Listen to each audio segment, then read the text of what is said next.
ಹರ್ಷ, ಅರ್ಜುನ್ ಹೋದ್ನಾ ನೋಡು. ಹ್ಞೂ ಮಯೂರಿ, ಯಾರು ಬರ್ತಾ ಇಲ್ಲ. ಸದ್ಯ ಒಳ್ಳೇದಾಯ್ತು. ಹರ್ಷ, ಅರ್ಜುನ್ ನಾವಿಬ್ರು ಒಟ್ಟಿಗೆ ಬಂದಿರೋದು ನೋಡ್ಲೇಬಾರ್ದು. ಸುಮ್ಮನೆ ಮನೇಲಿ ರಂಪ ಆಗೋಗತ್ತೆ. ಹ್ಞೂ ಮಯೂರಿ, ನಿನ್ನ ಆತಂಕ ನನಗೆ ಅರ್ಥ ಆಗ್ತಾ ಇದೆ. ಆದರೆ ಅರ್ಜುನ್ ಹೇಗೆ ನಮ್ಮಿಬ್ಬರನ್ನ ಫಾಲೋ ಮಾಡ್ಕೊಂಬಂದ? ಅಂದರೆ ನಾವಿಬ್ರು ಒಟ್ಟಿಗೆ ಬಂದಿರೋದು ಅವ್ನು ನೋಡ್ಬಿಟ್ನ? ಅದೇನೋ ನನಗೆ ಗೊತ್ತಿಲ್ಲ. ಒಟ್ಟಿನಲ್ಲಿ ಅವನ ಕಣ್ಣಿಗೆ ನಾವಿಬ್ರು ಬೀಳ್ಬಾರ್ದು ಅಷ್ಟೇ. ಸರಿ ಸರಿ ಮಯೂರಿ, ಜಾಗ ಎಷ್ಟು ಚೆನ್ನಾಗಿದೆ ಅಲ್ವಾ? ಚೆನ್ನಾಗಿದೆ. ಇಳಿಯೋಣಮ್ಮ. ಹಾಂ, ನಿಲ್ಸು ನಿಲ್ಸು.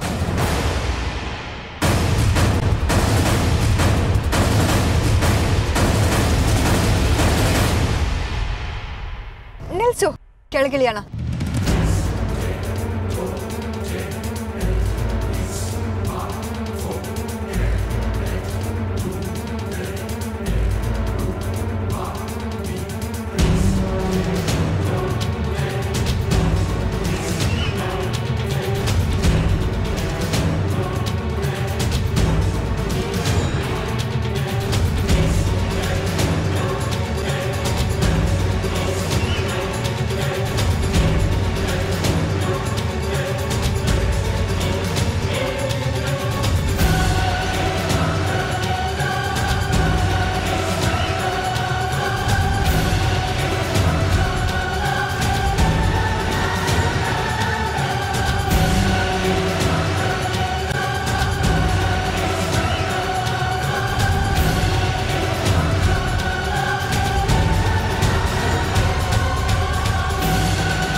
ಅಲ್ಲ, ಮಯೂರಿ ಕೈನಲ್ಲಿ ಫೋನ್ ಇಲ್ಲ, ಆದರೂ ಮಯೂರಿ ನಂಬರಿಂದ ಫೋನ್ ಬರ್ತಿದೆಯಲ್ಲ, ಅದು ಹೇಗೆ ಸಾಧ್ಯ?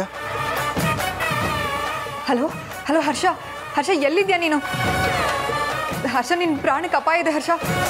ಪ್ಲೀಸ್ ಹುಷಾರಾಗಿರು ನೀನು, ಗೊತ್ತಾಯ್ತಾ? ಹಲೋ ಹಲೋ ಹರ್ಷ, ಹರ್ಷ ಕೇಳಿಸ್ತಿದ್ಯಾ? ಹಲೋ, ಫೋನ್ ಎತ್ತಬೇಡ ಅಂತ ಹೇಳಿದ್ದೆ ತಾನೇ? ಹೇ, ಯಾರೇ ನೀನು?